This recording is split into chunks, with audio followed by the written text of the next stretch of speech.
You know how some people say they believe in love at first sight? I used to think that was complete nonsense. The kind of fairy tale people tell themselves to make sense of attraction.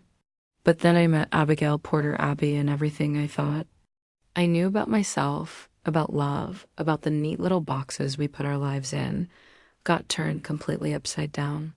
It was a Tuesday morning in March when my world shifted. My usual photographer, Marcus, had called in sick with the flu, and my agent had scrambled to find a replacement for what was supposed to be a simple catalog shoot. "She's good," he'd assured me over the phone. "A little intense, but professional. You'll be fine." The moment I walked into that studio, I knew fine wasn't going to cover it. Abby stood behind her camera like a predator studying prey. Her sharp green eyes cutting through the morning light that streamed through the floor-to-ceiling windows. She wore a fitted black blazer that hugged her lean frame, her dark hair pulled into a severe ponytail that emphasized the angular lines of her face. No smile, no greeting, just that gaze that seemed to see straight through my carefully constructed, professional facade. "Your iris," she said, not a question. A statement. Her voice was lower than I'd expected, with a slight rasp that made my name sound like something intimate. "And you're the photographer who doesn't believe in small talk?" I replied, trying to match her energy to show I wasn't intimidated. But my hands were already trembling as I set down my bag. The corner of her mouth twitched, almost a smile. "Small talk is a waste of time. We have work to do." For the next 2 hours, the studio filled with nothing but the mechanical click of her camera and the occasional sharp instruction. "Turn your chin slightly left. Drop your shoulder. Look at me, no. Really look at me." Each click felt like a challenge, each direction like she was peeling back another layer of who I thought I was. I'd been modeling for 5 years. I knew how to pose, how to find my light, how to give photographers what they wanted. But with Abby, I felt completely exposed, like a beginner stumbling through her first shoot. She moved around me like a dancer, fluid and deliberate, capturing angles I didn't even know I had. "You're holding your breath," she said, lowering her camera for the first time since we'd started. "Why?" I'm not, but I was. I'd been holding my breath for most of the shoot, my body coiled tight under her scrutiny. "Relax your shoulders," she murmured, stepping closer. The scent of her perfume, something woody and clean, wrapped around me as she reached out to adjust my pose.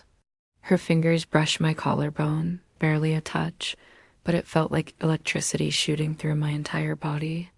That single touch, God, that single touch changed everything. I should have pulled away, should have stepped back, maintained the professional distance that had always been my armor. But something in her eyes held me there, frozen between the safe world of contracts and call sheets and something far more dangerous. "Better," she said, her voice softer now. She didn't move away. Neither did I. The shoot ended 20 minutes later, but I stayed. I told myself it was because I wanted to see the photos, but the truth was simpler and more terrifying. I wasn't ready to leave her presence.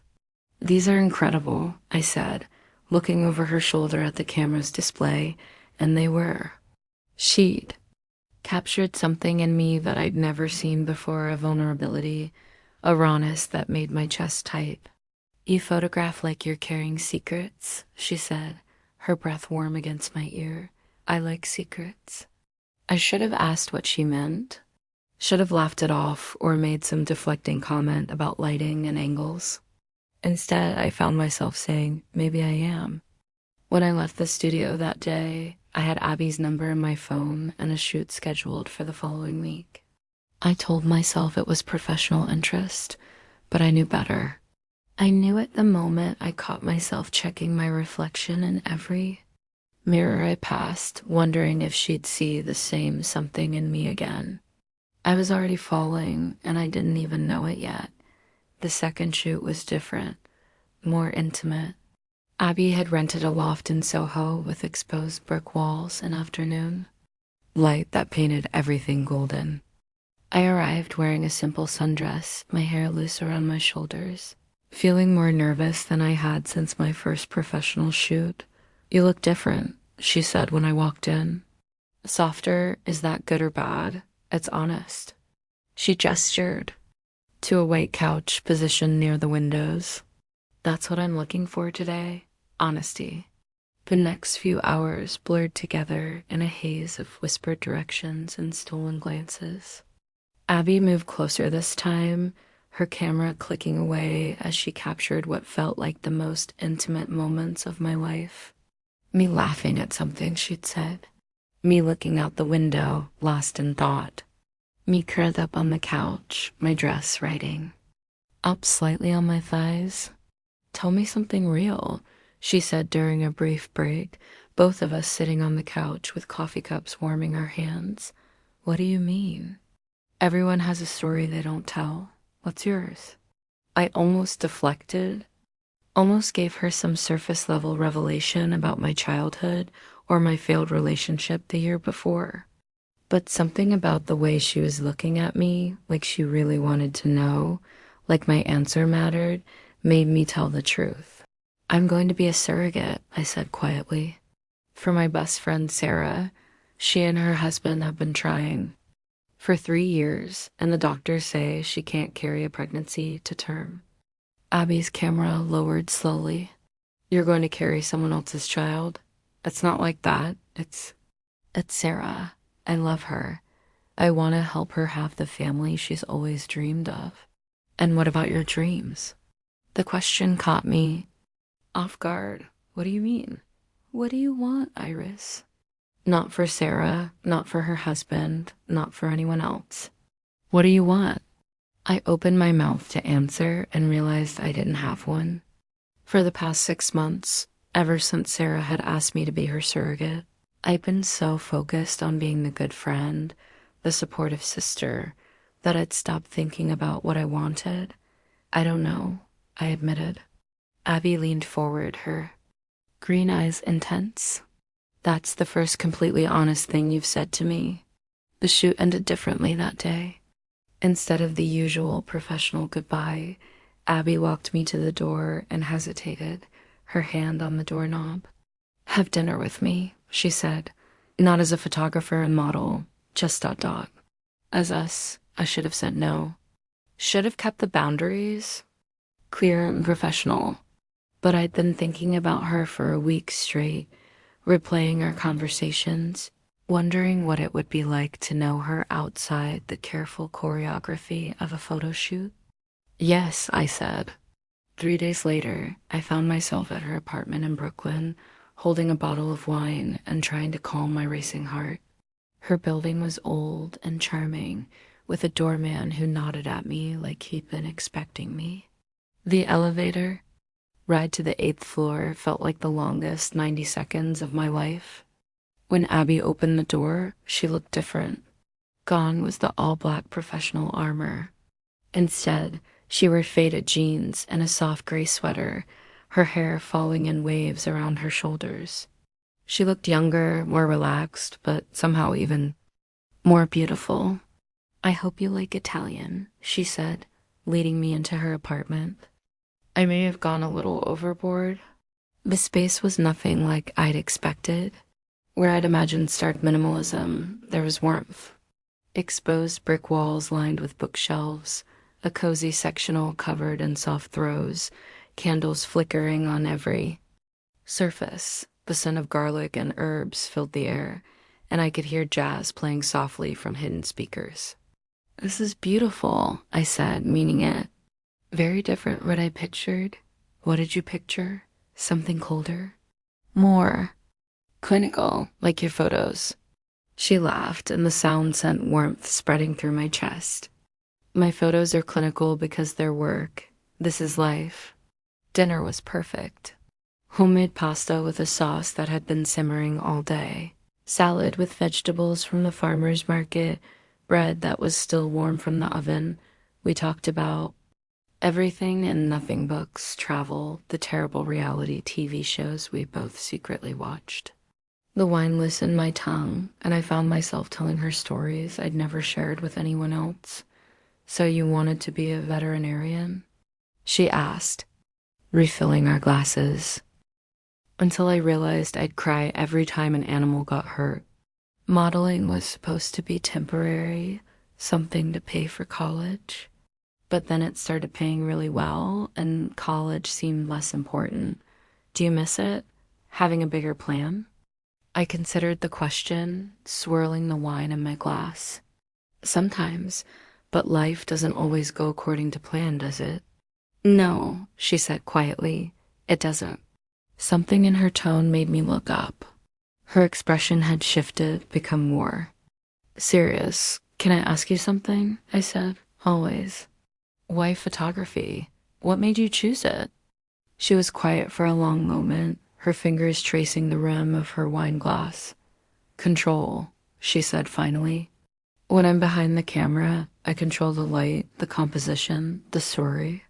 I can make things beautiful even when they're not. Are you saying I'm not beautiful?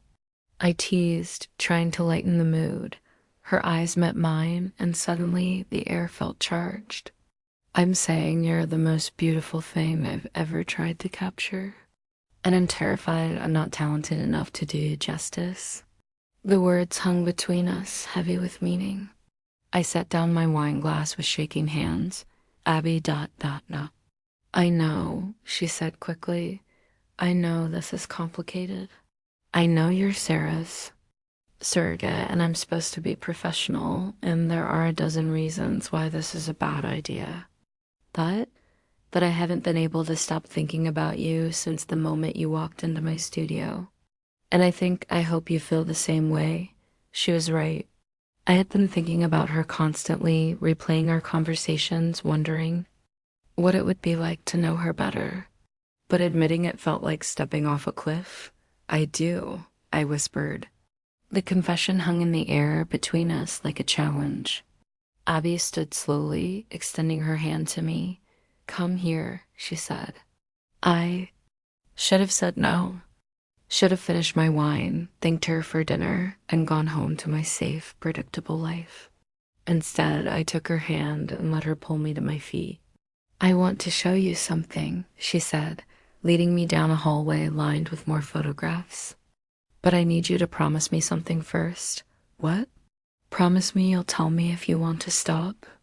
If this gets to be too much, if you change your mind, if you need space, promise me you'll be honest. I promise. She squeezed my hand and led me to a closed door at the end of the hall. This is my bedroom, she said. It's also my gallery. My real gallery. The one no one else sees. When she opened the door, I gasped that her bedroom wasn't just a room. It was a confession made of light and shadow, a secret she'd been keeping behind closed doors. The walls were covered in black and white. Photographs, dozens of them, maybe hundreds. All of women, all intimate in ways that made my breath catch. These weren't professional portraits or fashion shots. These were moments stolen from real life. Women laughing until their faces cracked open with joy. Women crying, their tears tracking down their cheeks like silver rivers. Women tangled in sheets, lost in sleep or passion or dreams. Women in their most vulnerable, most human moments. And they were all beautiful, heart-stoppingly, achingly beautiful. I don't show these to anyone, Abby said quietly, watching my face as I took in the scope of what she'd revealed. They're not for sale, not for exhibition. They're just mine. I moved slowly through the room, studying each photograph. The women were all different ages, different ethnicities, different body types. But they all had something in common. They looked free, uninhibited, like they'd forgotten the camera was there and just existed in their own skin. Who are they? I asked. Some are friends, some are lovers, some are strangers who let me in too. Their lives for a few hours. She paused, her voice dropping.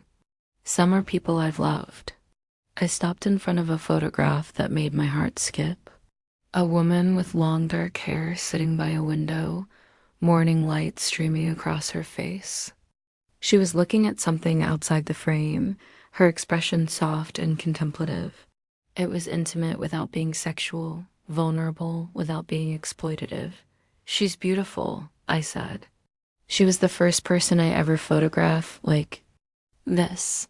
The first person who made me want to capture more than just the surface. What happened to her? She chose someone else.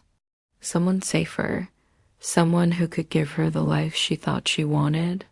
I could hear the old pain in her voice, carefully controlled, but still there. "I'm sorry. Don't be." She was right, too. Choose safety, and I'm not easy to love. I'm complicated and demanding, and I see too much. I turned to face her, my heart hammering against my ribs. "You think that's a bad thing?"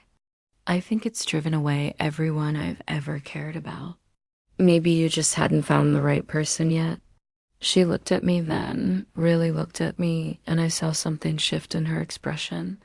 Hope, maybe, or recognition. "There's something else," she said, moving to her desk. "Something I need to show you." She picked up a photograph that had been lying face down and handed it to me. My hands trembled as I turned it over. It was me, from our first shoot, but not one of the professional shots I'd seen. This was different. Caught between poses, my guard down, looking directly at the camera with an expression I'd never seen on my own face. I looked alive, electric, like I was seeing something wonderful just out of frame. "When did you take this?"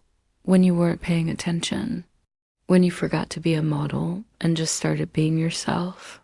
I stared at the photograph, hardly recognizing the woman looking back at me. "I look beautiful, real, like you're about to tell me a secret." "You've never asked a model to come to your apartment before," I said, echoing her words from earlier.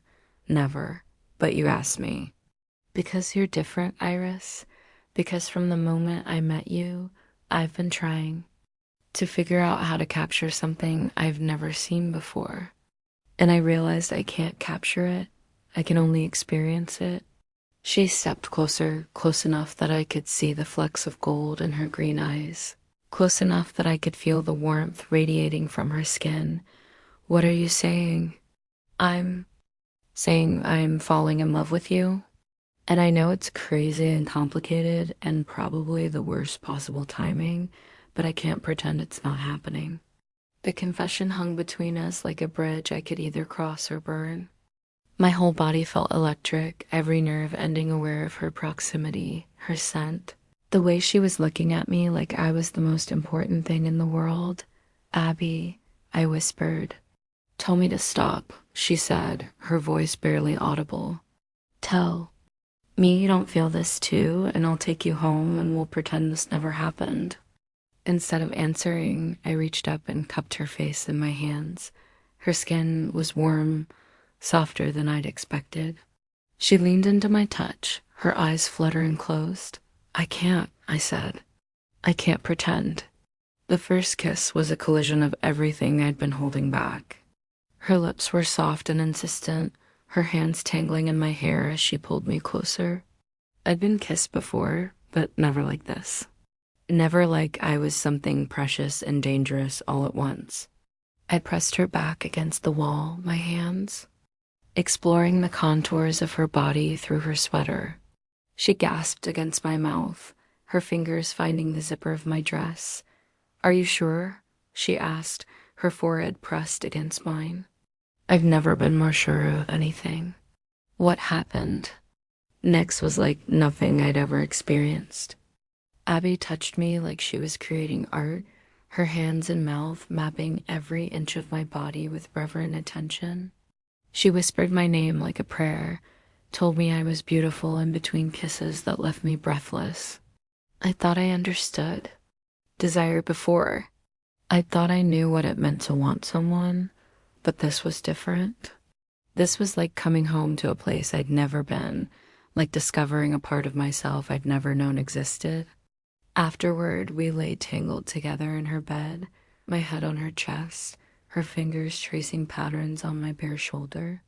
The room was dark, except for the streetlights filtering through her curtains, casting everything in soft shadows. I have to tell you something, I said finally. What? I've never. I've never been with a woman before. She was quiet for a moment, her hand stilling on my skin. Are you okay? I'm perfect, I said, and meant it. I'm just surprised, I guess. I never thought I could feel like this. Like what? Like I finally understand what all the songs are about. She laughed, the sound vibrating through her chest. That's the most romantic thing anyone's ever said to me. I'm not done yet, I said, propping myself up on my elbow to look at her. I want you to know that what just happened, it wasn't just physical for me, it was bigger than that. Bigger how? I think I'm falling in love with you too. She rolled over, pinning me beneath her, her hair falling around us like a curtain. Think? No, I corrected. I know I'm falling in love with you. She kissed me then, slow and sweet and full of promise. When she pulled back, her eyes were bright with unshed tears. What happens now? She asked. I don't know, I admitted, but I want to find out. The next few weeks passed in a blur of stolen moments and secret meetings. Abby and I began a delicate dance of discretion, finding ways to be together without anyone else knowing. She'd book me for test shoots that were really just excuses to spend time alone together. I'd show up at her apartment with takeout, claiming I was just in the neighborhood. We were both terrified of what other people would think, what it would mean for our careers, for my friendship with Sarah, but we couldn't stay away from each other. The pull between us was magnetic, undeniable. It was Sarah who noticed first, of course. We were having lunch at our usual cafe, discussing preparations for the IVF procedure that would make me her surrogate, when she suddenly stopped mid-sentence. You're glowing, she said, tilting her head to study my face. I'm what? Glowing. Like actually glowing? Your skin looks amazing. You're smiling more. You keep checking your phone ... She gasped, her eyes widening. Oh my God, you're in love. I nearly choked on my coffee. I'm not, you are. Holy shit, Iris, you're totally in love. Who is he? When do I get to meet him? The assumption that it was a him felt like a small betrayal, but I wasn't ready to correct her. Wasn't ready to explain that I'd discovered a part of myself I'd never known existed, that I'd fallen for someone who saw me in ways I'd never been seen before. It's new, I said carefully. I'm not ready to talk about it yet, but you're happy? I'm happy. And I was, despite the complications, despite the secrecy, despite the fact that I was about to become a surrogate for my best friend while falling deeper in love with someone she'd never met, I was happier than I'd ever been. The happiness didn't last long. 3 weeks later, I was at Abby's apartment, curled up on her couch with my feet in her lap, when she asked the question I'd been dreading. Have you thought about what happens when you get pregnant? I've been trying not to think about it, to live in the bubble of our new relationship without considering the reality of what I'd committed to. But the IVF procedure was scheduled for the following month, and the question couldn't be avoided forever. What do you mean? I mean, what happens to us? Do we tell people? Do we keep it secret? Do we... She didn't finish the sentence, but I knew what she was asking. Do we end it? I don't know, I admitted. I've been trying not to think about it. We have to think about it, Iris. We can't just pretend it's not happening. I pulled my feet back, suddenly feeling defensive. I can't back out now. Sarah is counting on me. She's already been through so much disappointment. I'm not asking you to back out. I'm asking you to think about what you want, what we want. I want both, I said, knowing how impossible that sounded. I want to help Sarah have her baby, and I want to be with you. And you think that's realistic? I think love is supposed to be stronger than circumstances. She was quiet for a long moment, staring at her hands. My ex said something similar right before she left me for someone who could give her a normal life. I'm not your ex. No, but you're about to spend 9 months carrying another woman's child. You're about to become a mother, Iris. Do you have any idea how that's going? To change you? The truth was, I didn't. I'd read all the books, talked to other surrogates, prepared myself for the physical changes. But the emotional landscape was still largely unknown territory. Are you saying you can't handle it? I'm saying I'm scared. I'm scared of falling deeper in love with you only to lose you when reality sets in. I moved closer to her, taking her hands in mine. Then don't let me go. Fight for us. What if it's not enough? What if love isn't enough? Then we'll figure it out together. She looked at me then, her green eyes searching my face. You really believe that? I have to. Because the alternative is losing you now, and I can't do that. She kissed me then, desperate and urgent, like she was trying to memorize the taste of my lips. When she pulled back, her cheeks were wet with tears. I love you, she whispered. I love you too. Then we'll figure it out. The IVF procedure was successful on the first try. I found out I was pregnant on a Tuesday afternoon, sitting in Dr. Martinez's office with Sarah and her husband Tom. Sarah cried when the doctor gave us the news, clutching my hand so tightly. I thought she might break it. Thank you, she whispered over and over. Thank you, thank you, thank you. I smiled and hugged her back, but all I could think about was Abby. How was I going to tell her? How was I going to navigate the next 9 months of pregnancy while keeping our relationship secret? The answer came sooner than I expected. That night, I was at Abby's apartment, having finally worked up the courage to tell her about the pregnancy when there was a knock at the door. Are you expecting someone?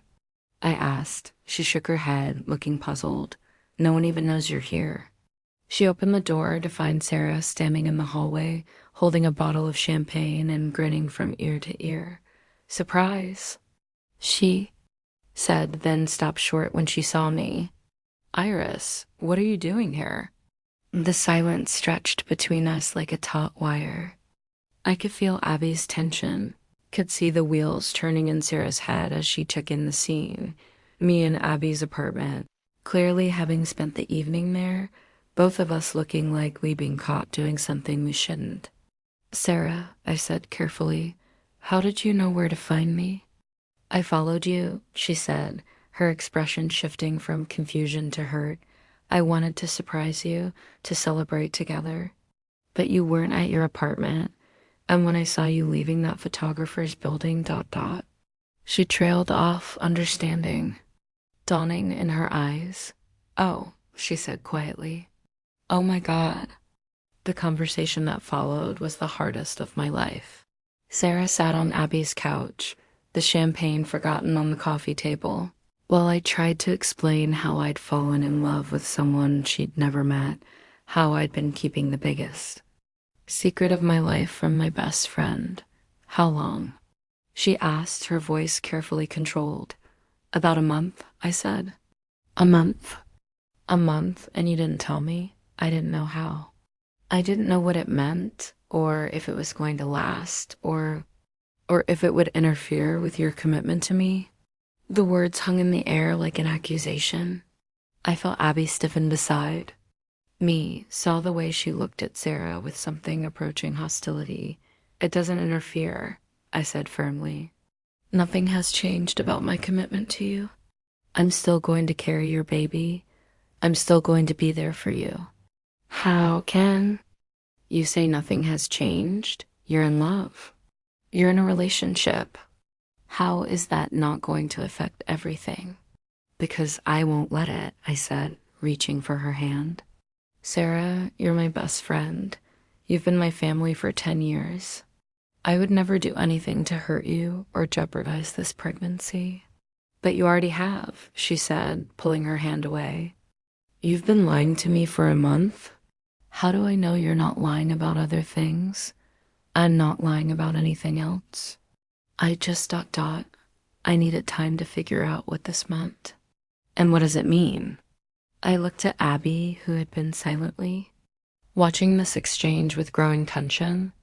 It means I'm in love with her, and she's in love with me. And we're going to figure out how to make this work. While you're carrying my baby? Yes. Sarah was quiet for a long moment, her hands folded in her lap. When she finally spoke, her voice was small and hurt. I feel like I don't know you anymore. You do know me. I'm still the same person I've always been. No, you're not. The person I know would have told me about this. The person I know wouldn't have kept something this big from me. I felt tears pricked my eyes. I was scared. I didn't know what you'd think, what you'd say. I would have said I'm happy for you. I would have said I want you to be in love and have someone who treats you well. I would have said I'm proud of you for finding someone who makes you glow like this. You would have? Yes, but I would have also said that this complicates things. That we need to talk about how to handle the next 9 months. That we need to set boundaries and expectations. Abby spoke for the first time since Sarah had arrived. What kind of boundaries? Sarah really looked at her for the first time. I don't know. I haven't had time to think about it. But I know that this pregnancy isn't just about Iris. It's about me and my husband and our future child. And I need to know that everyone involved is committed to putting the baby's well-being first. Are you suggesting I wouldn't? Abby's voice was carefully controlled, but I could hear the edge underneath. I'm suggesting I don't know you. I don't know what your intentions are, what you want from this relationship, how you feel about Iris carrying someone else's child. I love her, Abby said simply. That's all you need to know. Is it? Because love isn't always enough. Love doesn't always last. And if you decide 6 months from now that you can't handle this situation, what happens then? I could see Abby's jaw tighten, could feel the tension radiating from her body. I'm not going anywhere. Everyone says that. Not everyone means it. I mean it. Sarah studied her for a long moment, then turned back to me. I need some time to think about this, about what it means, about how to move forward. Sarah, please, don't let this change anything between us. It already has, Iris. The question is whether it's changed things for better or worse. After Sarah left Abby, and I sat in silence for a long time, I could feel the weight of everything that had just happened, the way the secret we'd been carrying had suddenly become real and complicated in public. She's not wrong, Abby said finally. About what? About love not always being enough. About not knowing if I can handle this. I turned to face her, fear crawling up my throat. Are you having second thoughts? I'm having all the thoughts. I'm terrified, Iris. I'm terrified of losing you, of not being enough, of this whole situation. Becoming too much for both of us. So what do? We do what we said we'd do. We figure it out together. And if we can't? She was quiet for a moment, her fingers tracing patterns on my palm. Then we'll have tried. And that's more than I've ever done for anyone else. The weeks that followed were tense and uncertain. Sarah and I spoke regularly, but there was a careful distance between us that had never existed before. She asked about my doctor's appointments, my symptoms, my general health. But she didn't ask about Abby, and I didn't volunteer information. Meanwhile, Abby and I were navigating the strange new territory of being openly in love while dealing with the reality of my pregnancy. The morning sickness was brutal, leaving me exhausted and nauseous for most of the day. Abby would bring me ginger tea and crackers, hold my hair back when I threw up, rub my feet when they swelled. This is not how I imagined falling in love would go, I said one evening, lying on her couch with my head in her lap. No? She stroked my hair gently. What did you imagine? More romance, less vomiting. She laughed. I think this is romantic. Taking care of each other when things get messy. Even when the mess signs involves me carrying someone else's baby, especially then. I looked up at her, studying her face. Do you ever regret it, getting involved with me? Every day, she said, and my heart stopped. And then you smile. At me, or you laugh at something stupid I've said, or you fall asleep on my couch like this. And I remember why I fell in love with you in the first place. Which is, you're brave, braver than you know. You're carrying a child for someone else because you love them.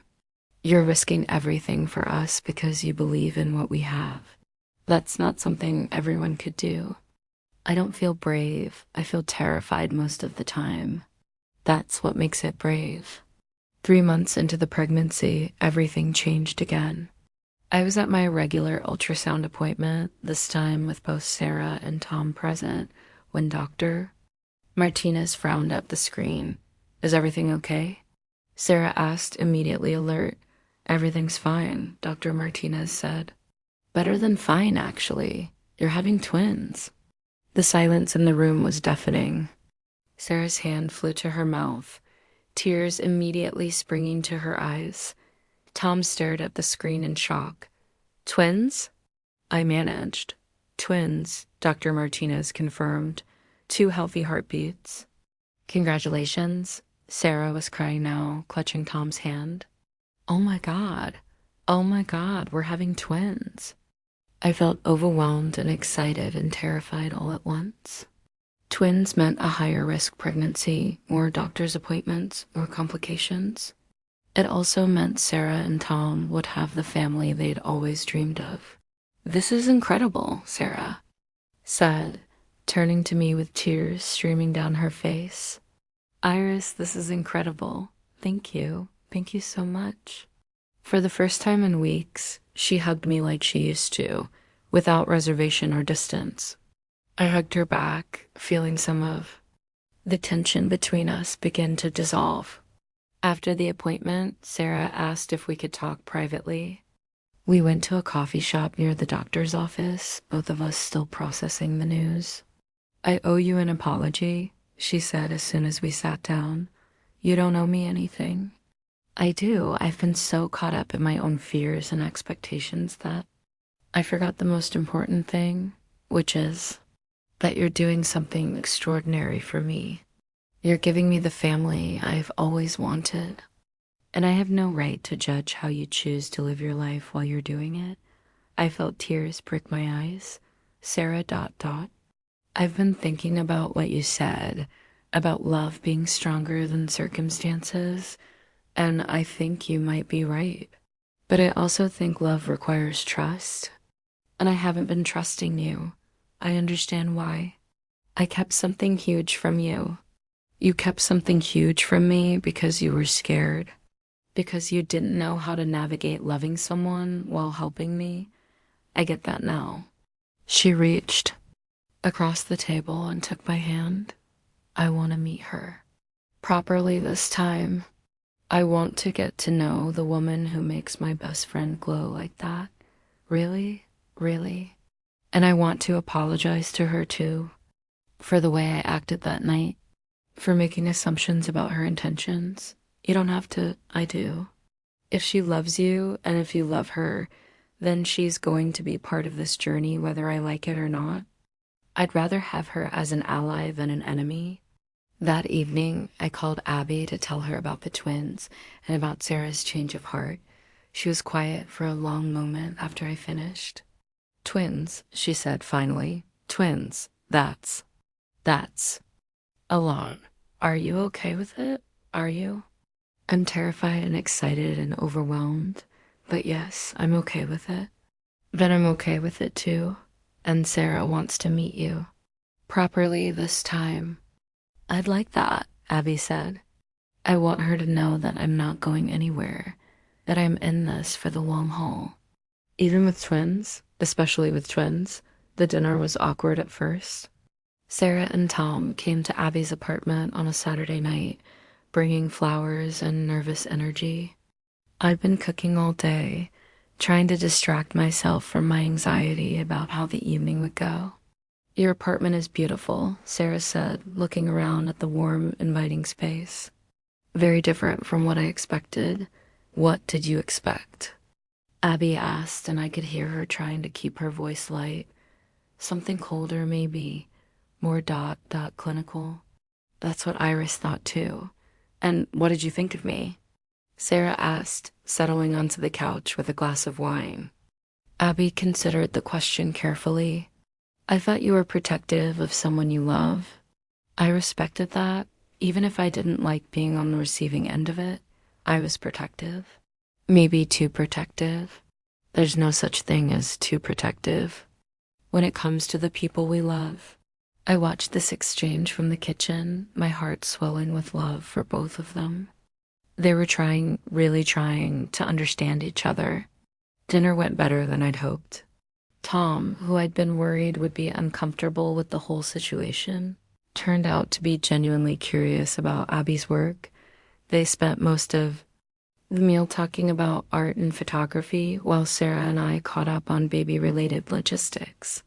I have something to show you, Abby said after we'd finished eating. If you're interested. She led us to her bedroom, to the wall of photographs. That had taken my breath away months earlier. Sarah moved slowly through the room, studying each image with the careful attention of someone who understood art. These are incredible, she said finally. They're so intimate, so honest. That's what I try to capture. The moments when people forget to perform and just exist. Sarah stopped in front of the photograph of me from our first shoot. This is when you knew, isn't it? Knew what? That you were falling in love with her? Abby looked at me then. Back at the photograph. I think I knew before I took this. This just confirmed it.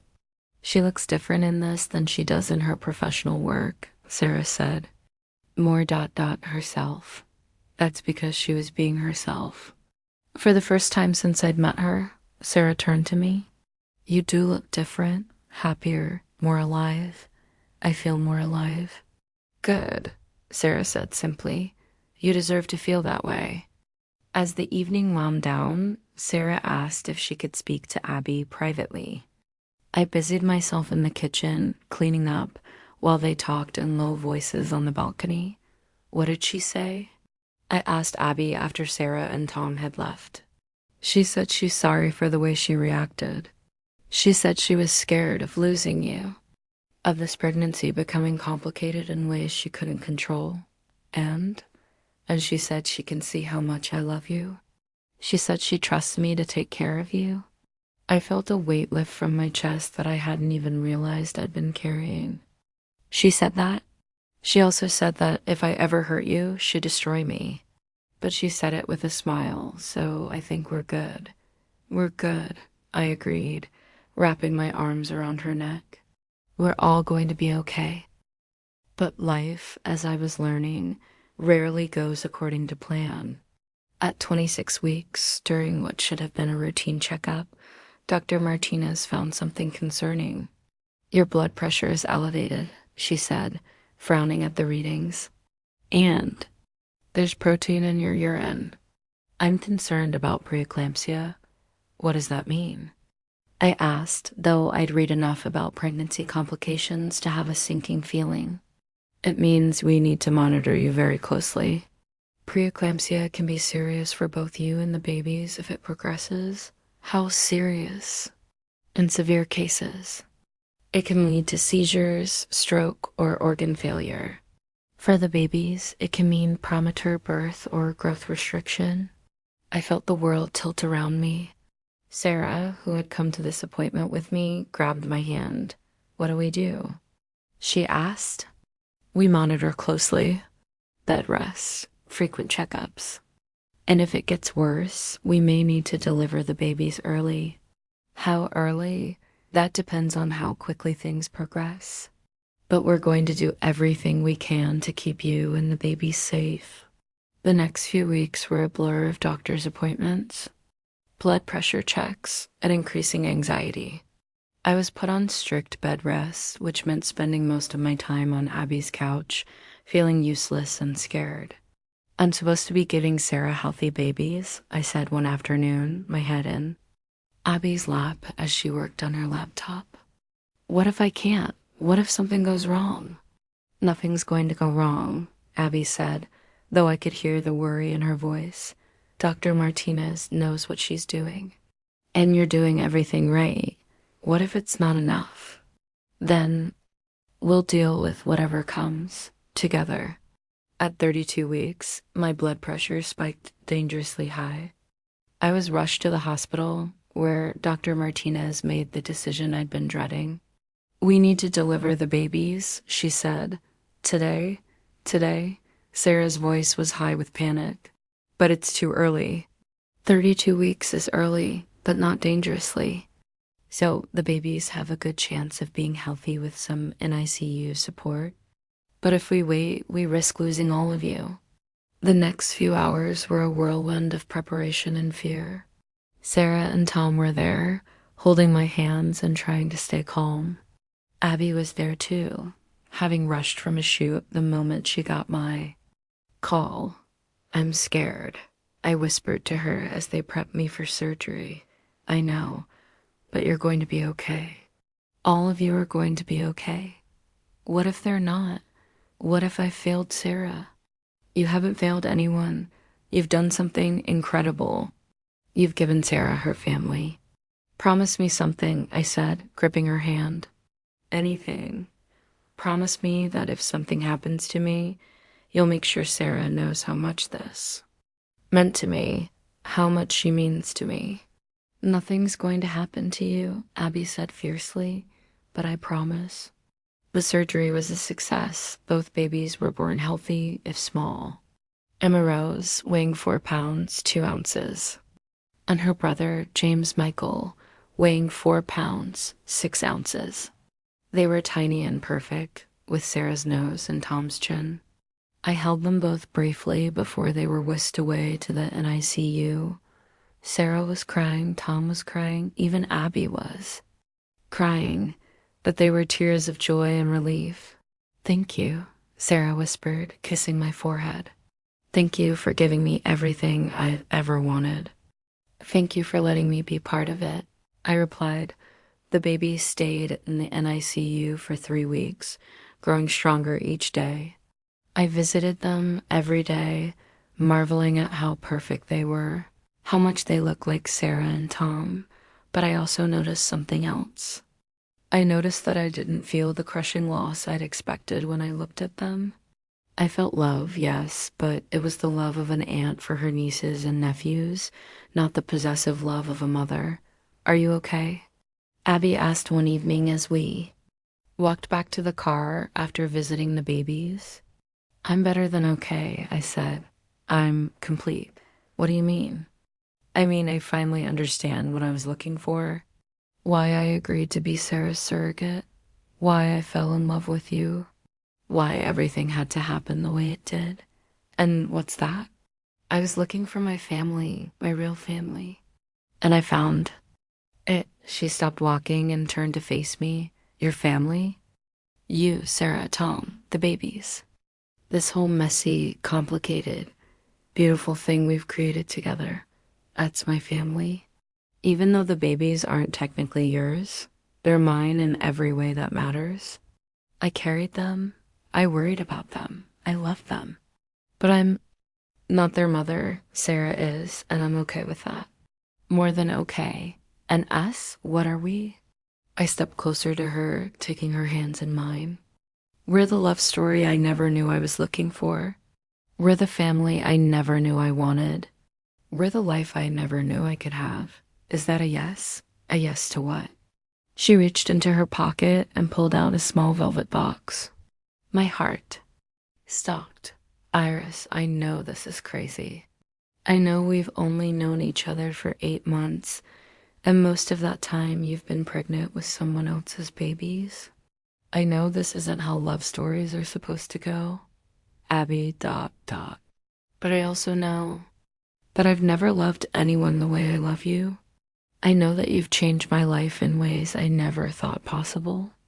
I know that I want to spend the rest of my life taking care of you and being taken care of by you.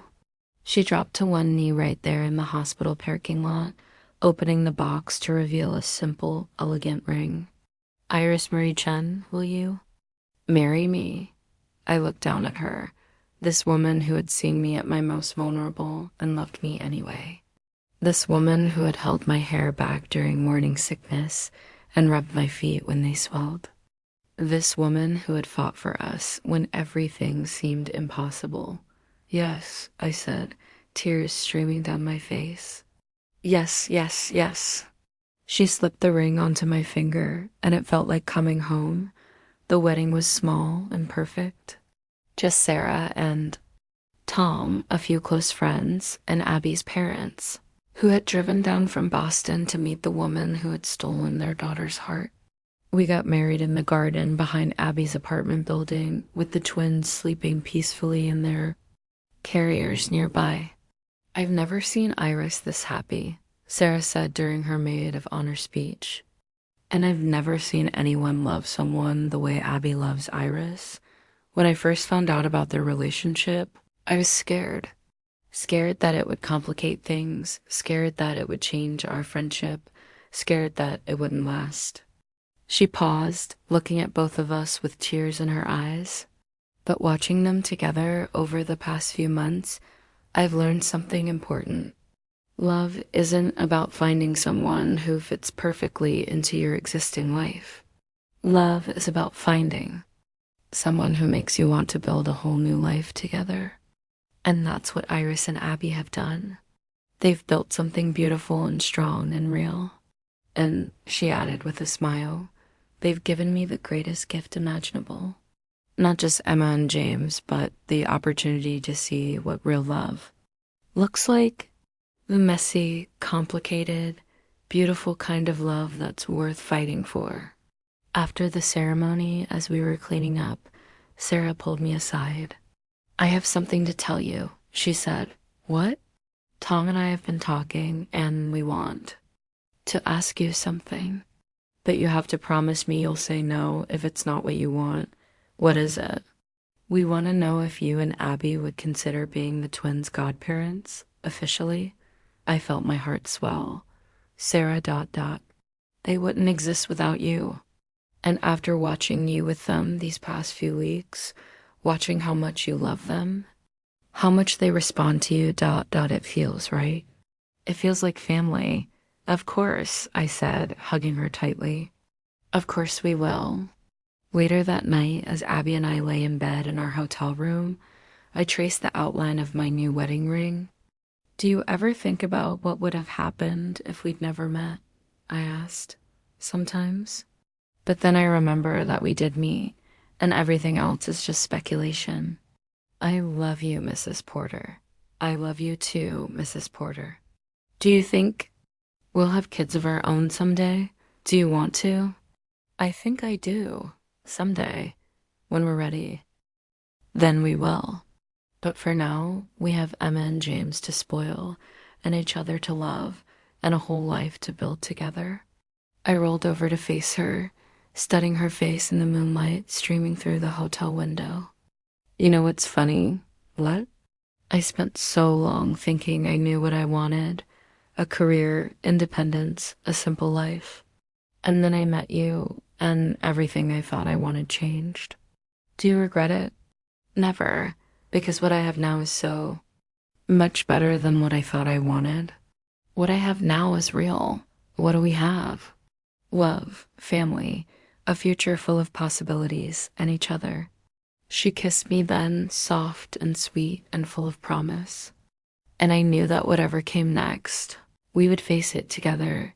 I'm telling you this story now because today is Emma and James's 5th birthday, and as I watch them run around our backyard, laughing and playing with their cousins, I'm struck by how perfectly everything worked out. Not the way I planned it, not the way any of us expected, but perfectly nonetheless. Sarah and Tom live 10 minutes away, and we see them almost every day. The twins call me Aunt Iris, and they call Abby Aunt Abby, and they love us fiercely. We're the ones they come to when they need someone to take their side against their parents. The ones who let them stay up late and eat too much cake. Abby's photography career took off in ways neither of us expected. Her series about modern families, including several photos of our unconventional little clan, won a prestigious award last year. She still takes portraits, but now she also teaches workshops about finding authenticity in your subjects. As for me, I went back to school. I'm finishing my veterinary degree next year, something I never thought I'd have the courage to do. Abby encouraged me to follow that old dream, and it turns out I'm not as squeamish as I thought I was. We're trying for a baby of our own now. It's been 6 months of negative tests and disappointment, but we're not giving up. We've learned that the best things in life are worth waiting for, worth fighting for. What are you thinking about? Abby asks, coming up behind me and wrapping her arms around my waist. Just remembering, I say, leaning back against her. Remembering how we got here. Any regrets? Not a single one. Good, she says, kissing the side of my neck. Because I have news. What kind of news? She reaches into her pocket and pulls out a small plastic stick. I stare at it for a moment before the 2 pink lines register. Are you serious? Dead. Serious. We're having a baby. I turn in her arms, my heart racing. We're having a baby. We're having a baby. I kiss her then, right there in our backyard, surrounded by the sounds of children playing and family talking and life happening all around us. And I think about how love really is stronger than circumstances, how it finds a way to bloom even in the most unlikely places. My story didn't go according to plan. It was messier and more complicated and more beautiful than anything I could have imagined. But it was mine, it was ours, and it was perfect. As I pull back from the kiss, I see Sarah watching us from across the yard, a knowing smile on her face. She raises her glass of wine and a toast, and I know she's thinking the same thing I am. That some stories are worth the wait, worth the complications, worth the risk. This is mine. This is ours. This is the love story I never knew I was looking for. Found in the most unexpected place, with the most unexpected person, at the most unexpected time. And I wouldn't change a single frame of it.